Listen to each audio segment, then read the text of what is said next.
നേപ്പാൾ തങ്ങളുടെ പുതിയ കുമാരിയെ തിരഞ്ഞെടുത്തിരിക്കുകയാണ്. കുമാരി അല്ലെങ്കിൽ ജീവിക്കുന്ന ദേവത. കാഠ്മണ്ഡുവിലെ ദശൈൻ ഉത്സവവുമായി ബന്ധപ്പെട്ടാണ് പുതിയ കുമാരിയെ തിരഞ്ഞെടുത്തിരിക്കുന്നത്. രാജ്യത്തെ ഹിന്ദുമത വിശ്വാസികളുടെ ഏറ്റവും വലിയ ഉത്സവമാണ് ദശൻ. പുതിയ കുമാരിയുടെ പേര് ആര്യതാര ഷക്യ എന്നാണ്. വെറും 2 വയസ്സും 8 മാസവും മാത്രമാണ് ഈ കുട്ടിയുടെ പ്രായം. ഇന്നവൾ ഹിമാലയത്തിലെ ഹിന്ദുക്കളെയും ബുദ്ധമതക്കാരും ഒരുപോലെ ആരാധിക്കുന്ന ഏറ്റവും പ്രായം കുറഞ്ഞ ദേവതയായി മാറി. 2300 വർഷത്തെ പഴക്കമുള്ള ആചാരമാണ് കുമാരി തിരഞ്ഞെടുപ്പ്. ന്യൂവാർ സമുദായത്തിലെ ഷക്യ വംശത്തിൽ നിന്നാണ് കുമാരിയെ തിരഞ്ഞെടുക്കുന്നത്. ഇവർ പ്രധാനമായും കാഠ്മണ്ഡു താഴ്വരയിലാണ് താമസിക്കുന്നത്. കുമാരിയെ തിരഞ്ഞെടുക്കണമെങ്കിൽ ആ കുട്ടിക്ക് ചില പ്രത്യേകതകൾ ഉണ്ടായിരിക്കണം. നല്ല ചർമ്മം, കണ്ണുകൾ, മുടി, മനോഹരമായ പല്ലുകൾ എന്നിവ.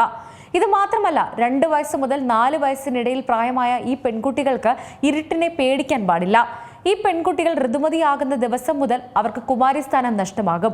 തുടർന്ന് അവർ സാധാരണ ജീവിതത്തിലേക്ക് പോകും. ഋതുമതിയാകുമ്പോൾ അവരുടെ ദൈവികത നഷ്ടമാകുമെന്നാണ് പറയപ്പെടുന്നത്.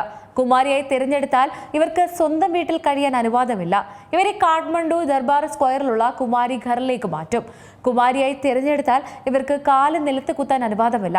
പുറം ലോകവുമായി ഒരു ബന്ധവുമില്ലാതെ ഇരുട്ടുമുറിയിലാണ് കുമാരിമാരുടെ താമസം.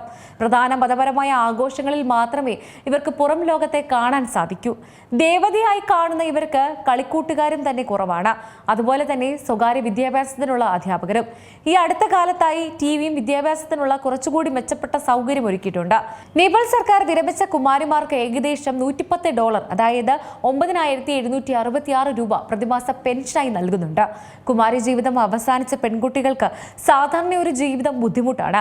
പെട്ടെന്ന് അവർക്ക് സമൂഹവുമായി ഇടപഴകാൻ സാധിക്കില്ല. നേപ്പാളിലെ ഒരു വിശ്വാസം പ്രകാരം കുമാരിയായിരുന്ന പെൺകുട്ടികളെ വിവാഹം കഴിച്ചാൽ ആ പുരുഷന് അകാല മരണം സംഭവിക്കുമെന്നാണ്. അതിനാൽ തന്നെ പല മുൻ കുമാരിമാരും അവിവാഹിതരായി തുടരുകയാണ്. ഏറ്റവും പുതിയ വാർത്തകളും വിശേഷങ്ങളും വിരൽ തുമ്പിലറിയാൻ സീ മലയാളം ന്യൂസ് എല്ലാ ഡിജിറ്റൽ പ്ലാറ്റ്ഫോമുകളിലും ലഭ്യം.